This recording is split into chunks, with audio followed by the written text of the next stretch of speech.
ఇంద్రసేన 2 రోజులుగా భార్యాపిల్లలు సహా పస్తులుంటున్నాడు. ఆకలితో అలమటిస్తున్నాడు. ఈ రోజైనా ఆకలి తీరితే బాగుణ్ణు. వల నిండుగా చేపలు పడితే బాగుణ్ణు అనుకున్నాడు జాలకుడు. ఆకాశంకేసి చూశాడు. కళ్ళు మూసుకున్నాడు. దేవుణ్ణి ప్రార్థించాడు. సముద్రంలోకి వల విసిరాడు. ఆశగా పడవలో కూర్చున్నాడు. ఆకలికి, సముద్రం మీది చల్లనిగాలికి కూర్చుని నిద్రపోయాడు. 2 గంటల తర్వాత మేల్కొన్నాడు. వలను లాగి చూశాడు. బరువుగా తోచింది. ఏదో పెద్ద చేపే పడిందనుకున్నాడు. గట్టిగా లాగి పడవలోకి వలను చేర్చి చూశాడు. అనుకున్నట్టుగా పెద్ద చేపే పడింది. బంగారు చేప. పచ్చగా మెరిసిపోతోంది. మనిషి అంత పొడవు ఉంది. దానిని భుజం మీద వేసుకుని ఇంటికి చేరుకున్నాడు జాలకుడు. భార్యకు చేపని చూపించాడు. అయ్యబాబోయ్! బంగారు చేప! పెద్ద చేప! పొంగిపోయింది భార్య. దీనిని రాజుగారికి అమ్మి, వచ్చిన డబ్బుతో సరుకులు కొని తెస్తాను. నువ్వు పొయ్యి రాజేసి ఎసరు పెట్టుకో అన్నాడు జాలకుడు. భర్త అంత గట్టిగా చెబుతోంటే భార్య కాదంటుందా? ఆమె పొయ్యి రాజేసే పనిలో పడింది. పొయ్యి రాజేస్తున్న తల్లిని చూసి పిల్లలు సంబరపడ్డారు. ఈ రోజు భోంచేయవచ్చనుకున్నారు. చేప సహా రాజాస్థానానికి చేరుకున్నాడు జాలకుడు. రాజుకి చేపను చూపించాడు. బంగారు చేప మహారాజా! వండితే మహా రుచిగా ఉంటుంది. కొనండి. ఆకలితో అల్లాడుతున్న నన్ను, నా కుటుంబాన్ని ఆదుకోండి ప్రార్థించాడు. అంతకు ముందే మహారాజు చాలా చేపలను కొన్నాడు.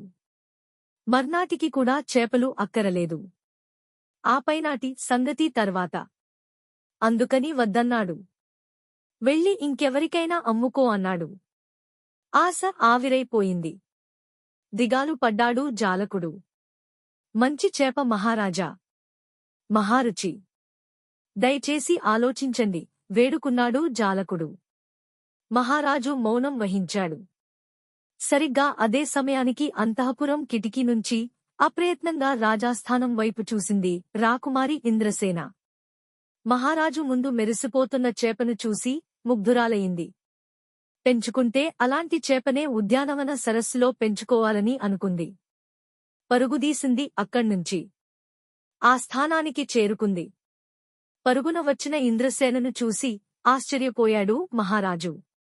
కంగారుపడ్డాడు. ఏం తల్లీ! ఎందుకీ పరుగు? అడిగాడు. నాకు ఈ చేప కావాలి నాన్నా! బంగారు చేపను చూపించింది ఇంద్రసేన. ఎంత బాగుందో! మన ప్రమదావన్ సరస్సులో పెంచుకుంటాను అంది అంతలోనే. రాకుమారి మాటలకు తెరిపిన పడ్డాడు జాలకుడు. కుటుంబానికి ఇంత కూడు దొరికిందని ధైర్యం వహించాడు. ఒక్కగానొక్క కూతురివి, నువ్వు కోరితే కాదంటానా? తీసుకో తల్లీ అన్నాడు మహారాజు. బంగారు చేపను కూతురికి బహూకరించాడు. తీసుకుని వెళ్లి సరస్సులో విడిచిరా అన్నాడు జాలకుడితో. అలాగే చేసి వచ్చాడతను. రాజుగారిచ్చిన గుప్పెడు వరహాలతో గుండె నిండా సంతోషంతో ఇంటిదారి పట్టాడు. అంతఃపురం కిటికీ నుంచి ఉద్యాన సరస్సునే చూస్తూ కూర్చునేది ఇంద్రసేన. సరస్సులో ఈదులాడుతున్న బంగారు చేపను ఎంతసేపు చూసినా ఆమెకు తనివి తీరేది కాదు. పొద్దున నుంచి మిట్ట మధ్యాహ్నం వరకు చేప కనిపించేది. తర్వాత కనిపించేది కాదు. ఎండను తట్టుకోలేక సరస్సు అడుగున దాగి ఉంటోందని భావించేది ఇంద్రసేన. ఎండ తగ్గి చల్లబడే వేళకి సరస్సుపైకి తేలి ఈదులాడేది, మళ్లీ కనువిందు చేసేది. చీకటిపడే వరకు ఆ చేపను చూస్తూ కూర్చోడమే ఇంద్రసేన దినచర్య అయింది. ఒకరోజు సన్యాసి ఒకడు అంతఃపురం నుంచి ఉద్యానవనంలోకి చూస్తున్న ఇంద్రసేనను చూశాడు. భిక్ష అడిగాడు. ఉలుకు లేదు, పలుకు లేదు. ఇటు కిందకి చూడడమే లేదు. అటు చేపను చూడడంలో మునిగిపోయి ఉంది ఇంద్రసేన. పదే పదే భిక్షను అర్థించాడు సన్యాసి. కోపం వచ్చి వెళ్లిపోయేంతలో అతని అర్థింపు వినవచ్చి అంతఃపురం నుంచి మామిడిపండు ఒకటి కిందకి జార విడిచింది ఇంద్రసేన. అందుకోబోయాడు సన్యాసి. అందలేదది. కోటను ఆనుకుని ఉన్న కందకంలో పడింది. కందకంలో పడిన పండును తీసుకునేందుకు అందులోకి దూకాడు సన్యాసి. ఈదుతూ పండుకోసం వెదకి చూశాడు. పండు కనిపించలేదుగాని ఓ ద్వారం కనిపించిందతనికి. ఆ ద్వారంలోనికి ప్రవేశించి ప్రయాణిస్తే ఓ బంగారు మందిరానికి చేరుకున్నాడతను. ఆ మందిరం చూడచక్కగా ఉంది. బంగారు రంగు పరదాలు, బంగారు రంగు బల్లలు, కుర్చీలు చూస్తున్న కొలదీ చూడాలనిపించేలా ఉన్నాయి. ఓ పెద్దగది కనిపించిందక్కడ. ఆ గదిలోకి ప్రవేశించాడు సన్యాసి. అక్కడ ఓ పెద్ద భోజనం బల్ల కనిపించింది. ఆ బల్ల నిండా రకరకాల ఆహార పదార్థాలు సహా పళ్ళు, కాయలు చాలా ఉన్నాయి. ఓ పండు తీసుకోబోయాడు సన్యాసి. ఇంతలో ఎవరో వస్తున్న అలికిడి అయింది.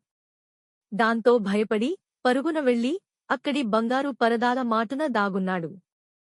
చాటునుంచి చూడసాగాడు. బంగారు చేపమీద కూర్చుని ఓ మంత్రగత్తె వచ్చిందక్కడికి. చేపమీద నుంచి కిందికి దూకింది.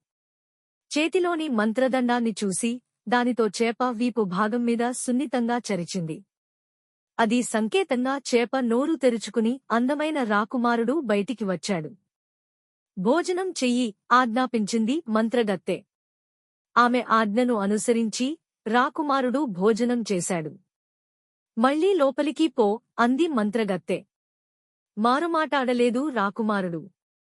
చేప నోరు తెరచి అందులోకి ప్రవేశించాడు. అదృశ్యమైపోయాడు. చేపమీద కెక్కింది మంత్రగత్తె. పద అంది.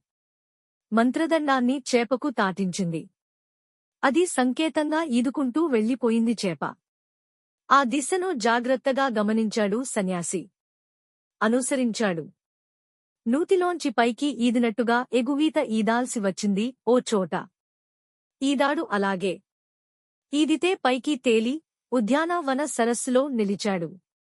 కాసేపటి క్రితం అంతఃపురం కింద భిక్ష అడిగిన సన్యాసి సరాసరి ఉద్యానవన సరస్సులోకి రావడం అంతుచిక్కలేదు ఇంద్రసేనకు. పరుగున చేరుకుంది అతన్ని. అడిగింది. నువ్వు ఇందులోకి ఎలా వచ్చావు? ఎలా వచ్చానో చెబుతాను. అదే కాదు రాకుమారి, నువ్వు ఆశ్చర్యపోయేంతగా ఒక రహస్యం కూడా చెబుతాను అన్నాడు సన్యాసి. సరస్సులోంచి బయటికి వచ్చాడు. అన్వేషణలో ఆకలి సంగతి మరిచిపోయాడు. ఇప్పుడు ఆకలి అనిపించిందతనికి. ఆ మాటే చెప్పాడు ఇంద్రసేనకు. వనంలోని పళ్ళును ఏరి తెచ్చి అందించింది. తిని తేంచాడు సన్యాసి. ఆశ్చర్యపోయే రహస్యం చెబుతానన్నావు, చెప్పు అడిగింది ఇంద్రసేన. కందకంలో దూకిన దగ్గరనుంచి సరస్సులో తేలేంతవరకు తాను చూసిందంతా చెప్పుకొచ్చాడు సన్యాసి. విస్తుపోయింది రాకుమారి. మిట్ట మధ్యాహ్నం వేళ చేప కనిపించకపోవడానికి కారణం ఇదన్న మాట అంది ఇంద్రసేన. అవును రాకుమారి అన్నాడు సన్యాసి. అయితే రేపు మనం ఓ పని చేద్దాం. చెప్పు రాకుమారి. నీతో పాటు నేను వస్తాను. ఇద్దరం కలిసి బంగారు మందిరానికి వెళ్తాం. సరే అన్నాడు సన్యాసి. అనుకున్నట్టుగానే మర్నాడు సన్యాసి సహా ఉద్యానవన సరస్సు నుంచి ఈదుకుంటూ వెళ్లి బంగారు మందిరం పరదాల మాటున దాగున్నది ఇంద్రసేన. మిట్ట మధ్యాహ్నవేళ. సన్యాసి చెప్పినట్టుగానే చేపమీద కూర్చుని ఓ మంత్రగత్తె వచ్చిందక్కడికి. కిందికి దిగింది. చేతిలోని మంత్రదండంతో చేప వీపున సున్నితంగా చరిచింది. చూడు చూడు, రాకుమారుడు వస్తాడు గుసగుసగా చెప్పాడు సన్యాసి. కళ్ళింతవి చేసుకుని చూడసాగింది ఇంద్రసేన. చేప నోరు తెరుచుకుని రాకుమారుడు వచ్చాడు బయటికి. చూడచక్కగా ఉన్నాడు. మొదటి చూపులోనే అతన్ని మోహించింది రాకుమారి. పెళ్లంటూ చేసుకుంటే ఈ అందగాన్ని చేసుకోవాలనుకున్నది. రాకుమారుడు భోజనం చేస్తున్నాడు. అతన్నే గమనిస్తూ ఉన్నది మంత్రగత్తె. అది అవకాశంగా రాకుమారి చేప నోరు తెరచి అందులోనికి వెళ్లి దాగున్నది. భోజనం ముగించాడు రాకుమారుడు. మంత్రగత్తె ఆదేశం మేరకు చేపలోనికి ప్రవేశించాడు. హంసతూలికా తల్పం మీద సిగ్గుల మొగ్గై కూర్చున్న ఇంద్రసేనను చూశాడు. ఆశ్చర్యపోయాడు.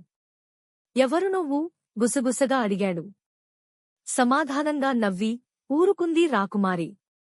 నాతో పాటు నువ్వు ఇక్కడ ఉన్నట్టు మంత్రగత్తెకు తెలిస్తే ఇద్దరికీ ప్రాణాపాయం తెలుసా అన్నాడు. నిన్ను నేను కాపాడుకుంటాను. ఈ చేప కడుపులోంచి నిన్ను విడుదల చేస్తాను. నాదీ పూచి అంది ఇంద్రసేన. అది నీ తరం కాదు అన్నాడు రాకుమారుడు. ఎందుకు కాదు? ఎందుకు కాదంటే నన్ను ప్రేమించే రాకుమారి నాకోసం ప్రాణాలు అర్పించాలి. అప్పుడే ఈ చేప కడుపులోంచి నేను బయటపడతాను అన్నాడు రాకుమారుడు. నీకోసం ప్రాణాలర్పించే ఆ రాకుమారిని నేనేనేమో అంది ఇంద్రసేన. అన్న మాటకు సిగ్గుపడి తల దించుకుంది. చుబుకాన్ని పట్టి ఆమె తలను ఎత్తాడు రాకుమారుడు. పెద్ద పెద్ద కళ్ళు, సంపెంగ మొగ్గలాంటి నాసిక, మందారరేకుల్లా విరిసి వణుకుతున్న పెదాలు. రాకుమారి సౌందర్య రాశి అనుకున్నాడతను. నీ పేరు అడిగాడు. ఇంద్రసేన. మంచి పేరు. అంతలో లోపలంతా కంపించింది. తల్పం తూలిపడబోయింది. పట్టి ఆపాడు రాకుమారుడు. చెవులు చిల్లులు పడే హోరు వినవచ్చింది. భరించలేక చెవులు మూసుకుంది ఇంద్రసేన. భయపడసాగింది. ఏంటి ఈ హోరు? అడిగింది. సముద్రంలోనికి చేరుకున్నాం. అదే ఈ హోరు చెప్పాడు రాకుమారుడు. సముద్రంలోకా?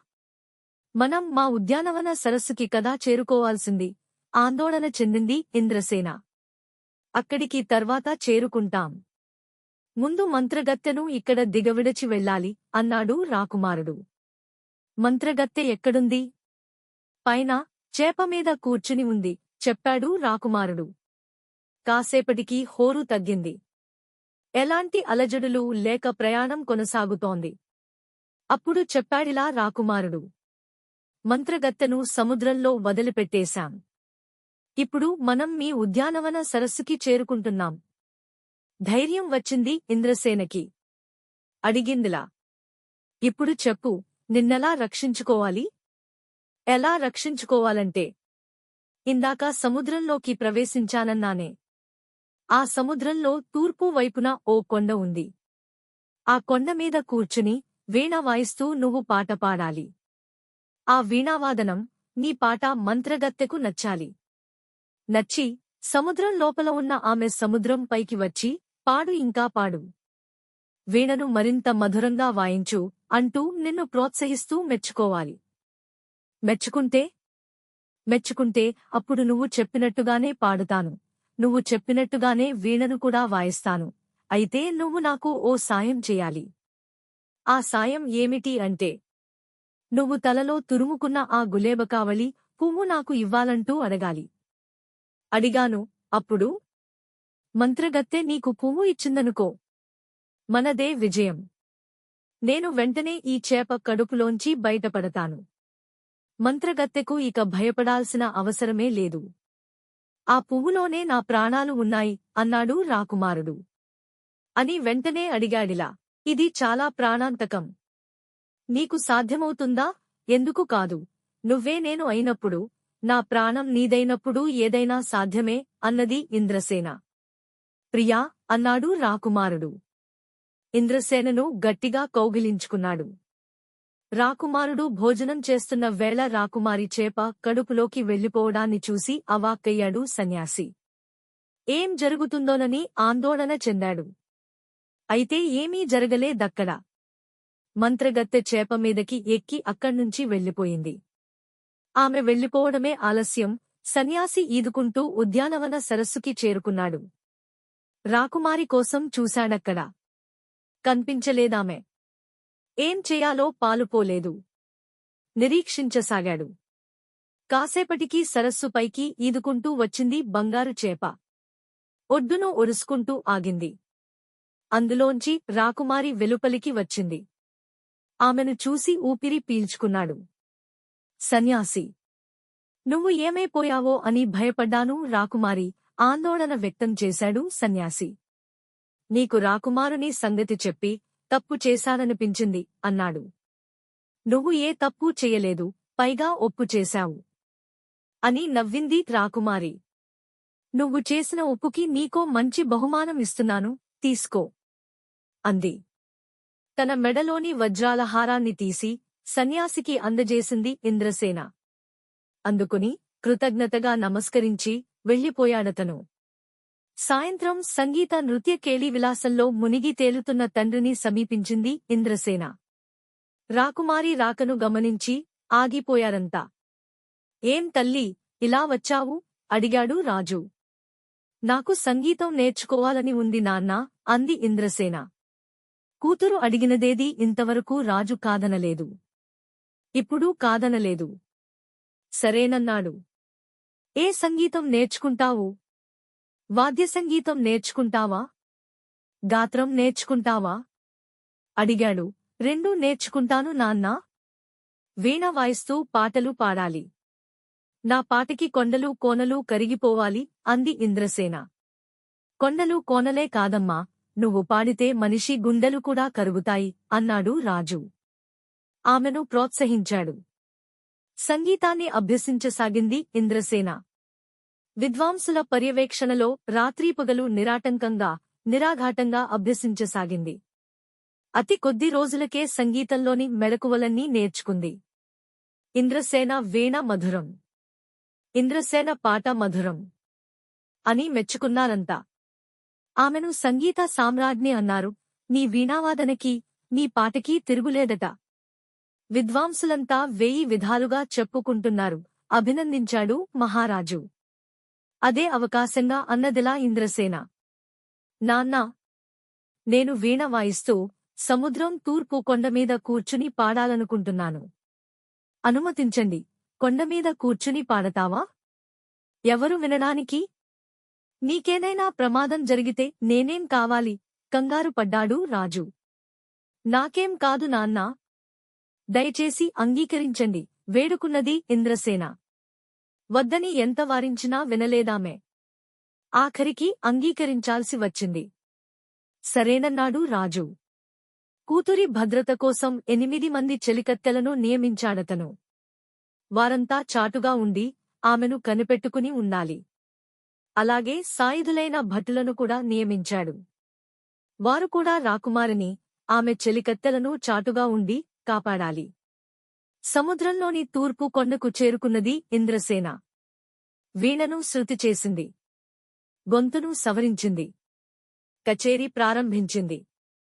రాకుమారి పాటకు ఆమె కూర్చున్న కొండ కరగడం ఆరంభించింది. చర్యలుగా విరిగిపడసాగాయి. సముద్రం కూడా సంతోషపడటంతో కెరటాలను ఉవ్వెత్తున ఎగిసిపడసాగాయి. అప్పుడు అట్టడుగున ఉన్న మంత్రగత్తెకు ఇంద్రసేన పాట వినవచ్చింది. ఆహా అనుకుందామె. అద్భుతం అనుకుంది. తేలివచ్చింది పైకి. పాడుతున్న రాకుమారిని చూసింది. పాడు, ఇంకా పాడు. వీణను మరింత మధురంగా వాయించు, అన్నది. మంత్రగత్తె అడిగినట్టుగానే పాడింది ఇంద్రసేన. వీణను వాయించింది. ఆమె పాటకి, వీణా వాదనకి పగలు కరిగి చీకటి అయింది. అలాగే చీకటి కరిగి పగలైంది. మంత్రగత్తె మళ్లీ తేలి వచ్చింది పైకి. చెప్పిందిలా, ఇంకా బాగా పాడు. వీణను ఇంకా మధురంగా వాయించు. సరేనన్నట్టుగా కళ్ళార్చింది ఇంద్రసేన. ఆమె తలలో ఉన్న గులేబకావళి పువ్వును చూసింది. బంగారు రంగులో మెరిసిపోతోంది ఆ పువ్వు. దానిని సొంతం చేసుకోవాలనుకున్నది. అన్నదిలా, నువ్వు చెప్పినట్టుగానే ఇంకా బాగా పాడతాను. నువ్వు చెప్పినట్టుగానే వీణను కూడా ఇంకా బాగా వాయిస్తాను. అయితే నువ్వు నాకు ఓ చిన్న సాయం చెయ్యాలి. ఏంటది? నీ తలలో తురుముకున్న ఆ గులేబకావళి పువ్వు నాకు కావాలి. ఇస్తావా? అడిగింది ఇంద్రసేన. ఇస్తాను, నీ పాటతో నన్ను, నా గుండెను కరిగించు, అన్నది మంత్రగత్తె. పాడింది ఇంద్రసేన. మెచ్చింది మంత్రగత్తె. తలలో తురుముకున్న గులేబకావళిని తీసి సముద్రంలోకి విసిరేసింది. తీసుకో, అంది. నీటిలో తేలుతున్న గులేబకావళిని చూసి కొండమీది నుంచి సముద్రంలోకి దూకింది ఇంద్రసేన. పువ్వును అందుకోబోయింది. అందలేదది. కెరటాలమీద ప్రయాణిస్తూ దూరంగా జరిగిపోసాగింది. పువ్వు కోసం సముద్రాన్ని ఈదసాగింది ఇంద్రసేన. సముద్రం లోలోతులకి వెళ్లిపోతున్న రాకుమారిని గమనించి చాటునుంచి తప్పుకున్నారు చెలికత్తెలు. గగ్గోలు పెట్టారు. భటులు కూడా రాకుమారి సముద్రంలోకి దూకడాన్ని గమనించారు. చాటునుంచి పరిగెత్తుకుని వచ్చారు. కాపాడేందుకు పడవలు వేసుకుని బయల్దేరారు. సముద్రం మధ్యలో ఉంది రాకుమారి. గులేబకావళి పువ్వు కోసం అవిశ్రాంతంగా ఈదుతోంది. అందుతున్నట్టుగానే ఉంది పువ్వు. అందకుండా పోతోంది. అంతలో సొరచేపకు చిక్కింది ఇంద్రసేన. దాని కోరల్లో ఇరుక్కుంది. తప్పించుకునే ప్రయత్నంలో గాయాల పాలైంది. అయినా గులేబకావళి కోసం ప్రాణాలను పణంగా పెట్టింది. ఆఖరికి పువ్వును అందుకున్నది. పువ్వును అందుకోవడంతో తన పని అయిపోయినట్టుగా స్పృహ తప్పింది ఇంద్రసేన. మునిగిపోసాగింది. అలా మునిగిపోతున్న ఇంద్రసేనను బంగారుచేప అడ్డుకుంది. వీపున చేర్చుకుందామెను. గట్టుకేసి ఈదసాగింది. అదిగో గట్టు. అక్కడ అదిగో భటులు. చెలికత్తెలనగా వారి గోలకి తేరుకున్నది ఇంద్రసేన. లేచి చేపమీద కూర్చున్నది. పట్టుజారని గులేబకావళిని గుండెలకు హత్తుకుంది. అప్పుడు రాకుమారుని మాటలు ఇలా వినవచ్చాయి ఆమెకు. ఇంద్రసేన, మాట నిలబెట్టుకున్నావు. నన్ను గెలుచుకున్నావు. జరిగిన సంగతులు ఏవీ నీ తండ్రికిగాని మరెవరికిగాని నువ్వు చెప్పనవసరం లేదు. చెప్పకు.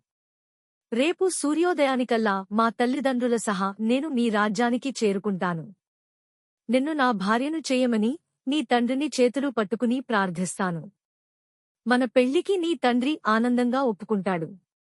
ఎందుకంటే నీ తండ్రి, నా తండ్రి గురుకులంలో చిన్నప్పుడు కలసి చదువుకున్నారు.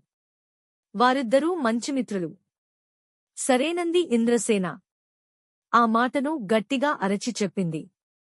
ఆసరికి గట్టుకి చేరుకుందామే. చేతిలో మెరిసిపోతున్న పుష్పంతో గట్టుకి క్షేమంగా చేరిన ఇంద్రసేనను చెలికత్తెలు, భటులు చేరదీశారు.